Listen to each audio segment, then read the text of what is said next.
கர்த்தராகிய இயேசு கிறிஸ்து நாமத்திலே உங்கள் அனைவருக்கும் வாழ்த்துக்கள். இருந்தவரும் இருப்பவரும் வரப்போகிறமாய தகப்பன் இயேசு உங்களை ஆசீர்வதித்து உங்களை பெருக பண்ணுவாராக. இந்த நாளுக்கு உண்டான உயிருள்ள வார்த்தை யோவேல் 2:27. என் ஜனங்கள் ஒருபோதும் வெட்கப்பட்டு போவதில்லை. என் ஜனங்கள் ஒருபோதும் வெட்கப்பட்டு போவதில்லை. அன்பார்ந்தவர்களே, வானம் ஒழிந்தாலும் பூமி ஒழிந்தாலும் என் தகப்பன் இயேசுடைய வார்த்தை, என் பிள்ளைய என் ஜனங்கள் எந்த சூழ்நிலையிலும் எந்த நேரத்திலும் வெட்கப்பட்டு போக மாட்டாங்க. வெட்கப்பட்டு போக மாட்டாங்க. அதாவது படிப்பு காரியத்தில் வெட்கப்பட்டு போக மாட்டீங்க, குடும்ப வாழ்க்கையில் வெட்கப்பட்டு போக மாட்டீங்க, வியாபாரத்தில் வெட்கப்பட்டு போக மாட்டீங்க, தொழில் பண்ணுறதுல வெட்கப்பட்டு போக மாட்டீங்க. எந்த காரியத்தை செஞ்சாலும் உங்களுக்கு தோல்வி என்பது கிடையாது, உங்களுக்கு வெற்றி உண்டு. ஐயோ நான் இந்த காரியத்தில் வெட்கப்பட்டுருவணும். இப்போ பரீட்சையில் படிக்கிற பிள்ளைய ஒரு ஒரு காரியத்தில் ஃபெயில் ஆகிடுச்சு வச்சுக்கொள்ளுங்களேன்.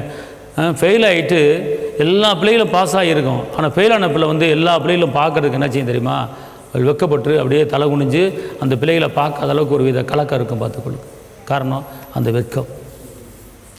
அல்லது ஒரு வீட்டுக்குள்ளே ஒருத்தங்க இருக்கிறாங்க, அவங்க பலவிதமான கடன் பிரச்சனை மாட்டிக்கிட்டாங்க.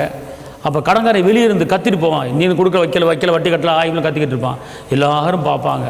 அந்த கடன்காரன் போனதுக்கு பிற்பாடு அவங்க வீட்டுக்குள்ளே இருக்கிறவங்க அவங்க வெளியே வர்றதுக்கு வெட்கப்படுவாங்க. இப்படிப்பட்ட ஒரு வெட்கங்கள் சில குடும்பங்களில் இருக்கலாம். ஆனால் அப்படி இருந்தாலும் இந்த நாளிலே அப்படிப்பட்ட வெட்கத்துக்கு, அப்படிப்பட்ட துக்கத்துக்கு, அப்படிப்பட்ட நெருக்கத்துக்கு நீ உடன்பட்டு இருந்தாலும், ஆனால் இந்த நாளிலே கர்த்தர் சொல்லுகிறார், என் ஜனங்கள் ஒருபோதும் வெட்கப்பட்டு போக மாட்டாங்க. நீ வெட்கப்பட்டு போவதில்லை என்று கர்த்தர் சொல்கிறார். அன்பார்ந்தவர்களே, அதனால் இந்த வார்த்தை பிடித்து கொண்டு நான் யார் முன்னாலும் வெட்கப்பட்டு போக மாட்டேன், என்னை நடத்துகிறவர் என் கூட இருக்கிறார், சாம்பலுக்கு பதிலாக சிங்காரத்தை கொடுப்பார்னு சொல்லி தைரியமாக இருங்க, தைரியமாக பேசுங்க. கர்த்தர் உங்களை ஆசீர்வதிப்பார். உங்களுக்கு நான் ஜெபிக்கிறேன். தகப்பனே இயேசப்பா, நீங்கள் சொல்லிட்டீங்க, வானம் ஒழிந்தாலும் பூமி ஒழிந்தாலும் என் வார்த்தை ஒழியாதுன்னு சொன்னீங்க. என் ஜனங்கள் ஒருபோதும் வெட்கப்பட்டு போக மாட்டாங்க நீங்கள் சொல்லியிருக்கிறீங்க. அதில் இந்த வார்த்தை கேட்குற ஒவ்வொருவரும் குடும்பத்தில் எப்படிப்பட்ட ஒரு காரியம் இருந்தாலும் உங்களுடைய பிள்ளைகள் வெட்கப்பட்டு போகாத அளவுக்கு உங்களுடைய பிள்ளைகளை தலைநிமிர பண்ண வைங்க.